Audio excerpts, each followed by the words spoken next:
Sono le 8:30 di sera a Sossano. Un bimbo di 2 anni sulla sua biciclettina pedala nel centro del paese vicino al padre. All'improvviso il bimbo, all'altezza dell'incrocio tra via Roma e via Europa, con un movimento imprevisto si ritrova verso il centro strada, proprio nel momento in cui sta passando un'auto guidata da una pensionata di 83 anni che non può evitare l'impatto. Il piccolo viene scaraventato violentemente sull'asfalto. Immediatamente viene lanciato l'allarme al suo M118.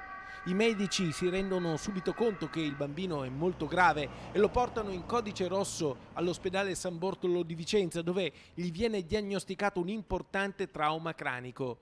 Per questo è stato ricoverato in terapia intensiva pediatrica, dove il piccolo viene monitorato costantemente. I carabinieri della stazione di Noventa Vicentina stanno ricostruendo l'esatta dinamica dell'incidente per fare chiarezza su quanto accaduto in quei pochi drammatici istanti.